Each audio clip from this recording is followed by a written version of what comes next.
All right. Are you ready to dive into Obadiah with us? I'm ready.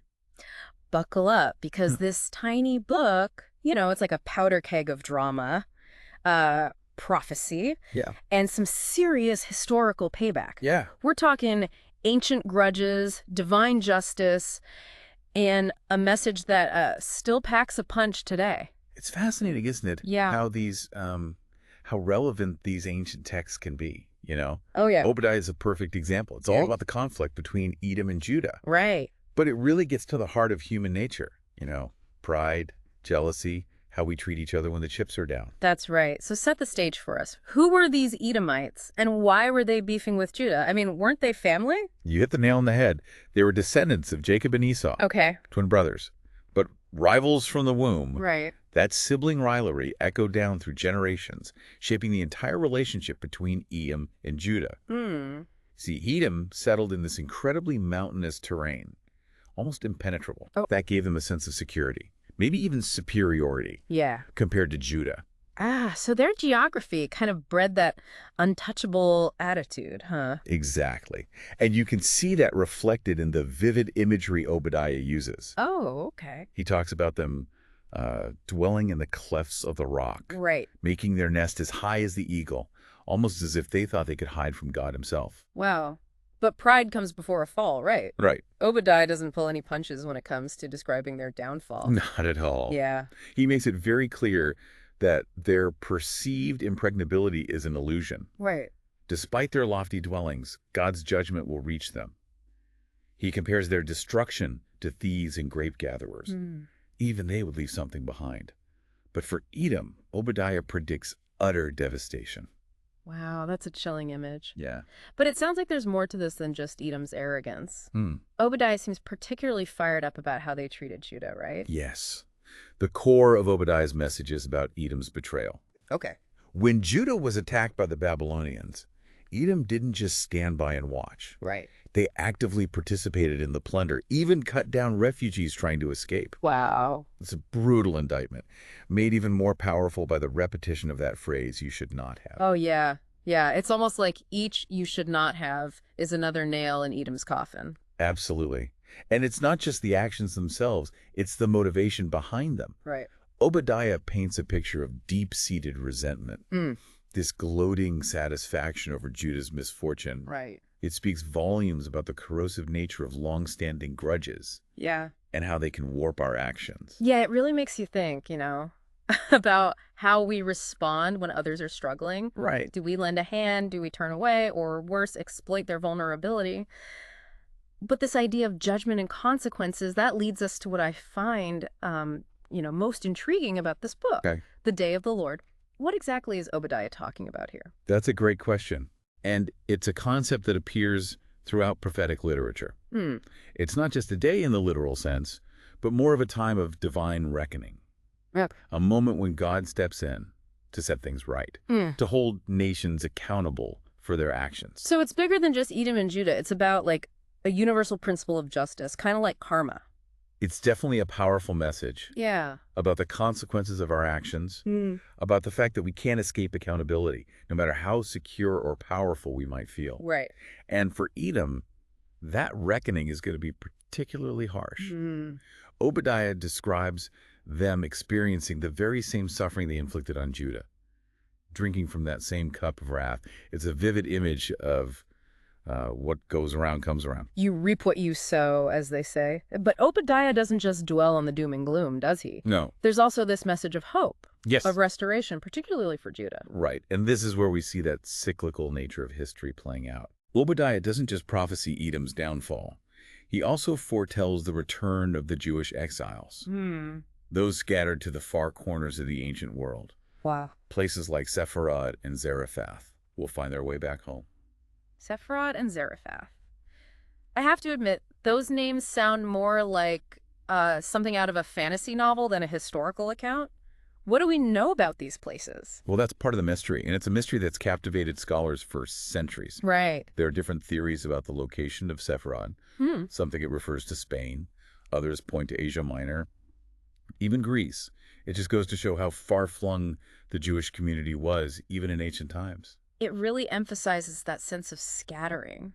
of being uprooted and dispersed, but they come back, right? They don't Yeah. just wander aimlessly forever. Right. And this return isn't just about reclaiming physical territory. Mm. It's about reclaiming their identity, their heritage. They return to Mount Zion, a place of deep religious and symbolic significance, representing the seat of God's reign. Their return is an act of defiance, a sign that even in the face of overwhelming adversity, the spirit of Judah remains unbroken. So it's a homecoming, but it's also a statement. They're not just rebuilding what was lost, they're reclaiming their place in the world. It sounds like a powerful message of resilience. Absolutely. Yeah. And it speaks to the enduring strength of faith and community. Right. Obadiah describes them possessing their possessions, not just inheriting them, but actively taking ownership of their future. Right. And it's not a passive victory. They're described as conquering those who had conquered them, turning the tables on their oppressors. There's a real sense of justice being served, of righting the wrongs of the past. So it's not just about surviving, it's about thriving, about overcoming, and ultimately prevailing. Is that how Obadiah concludes? With this triumphant image of Judah restored. He does.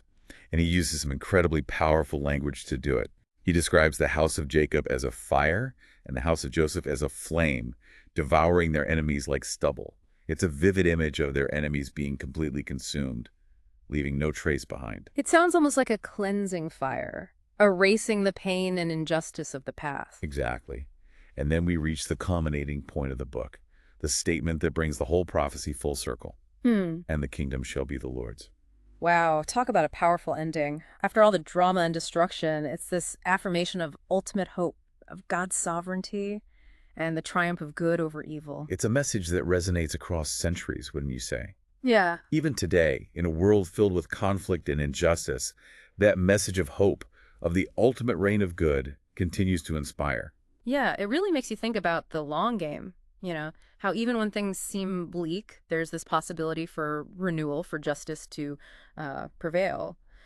But what strikes me is how personal this story feels. You know, it's not just about nations and empires. It's about individuals grappling with jealousy and betrayal and the consequences of their choices. What do you think? Does Obadiah offer any lessons for us on a personal level? That's a great point. It's easy to get caught up in the historical drama. But Obadiah's message is incredibly relevant to our lives today. Right. Think about those "you should not have" statements. Right. They're not just directed at Edom. They're a mirror reflecting our own potential for wrongdoing. Right. It challenges us to examine our own motivations, Yeah. to ask ourselves how we treat others, especially those who are vulnerable or struggling. Yeah, it's a reminder that even seemingly small acts of unkindness, those moments when we choose to stand by instead of step up, can have ripple effects. And conversely, maybe it highlights the power of compassion, of choosing to be a force for good, even when it's difficult. Exactly. And that connects to the idea of restoration, which is such a powerful theme in Obadiah. Very good. It reminds us that no matter how broken things seem, there's always the possibility for healing, for rebuilding. Think about the Jewish exiles returning to Mount Zion. They weren't just reclaiming land, they were reclaiming their identity, their sense of belonging. It's a testament to the human spirit's ability to overcome trauma and create a new beginning. And there's something so inspiring about that, isn't there? It suggests that even when we've been scattered, whether physically or emotionally, there's a way back, a path to wholeness. But you mentioned earlier that there's still some mysteries surrounding this return, particularly regarding the location of Sepharad. It makes me wonder, what Jewish life was like in these far-flung places. What were their communities like? How did they maintain their faith and traditions so far from their homeland? Those are great questions. And they really highlight how much we still have to learn about the ancient world and the diverse experiences of the Jewish people throughout history.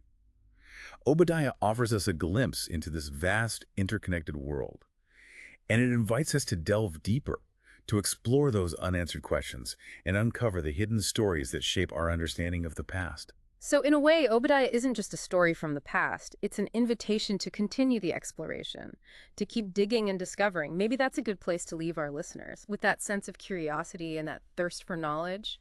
What do you think? I think so. Obadiah is a powerful reminder that even the smallest books can spark the biggest questions.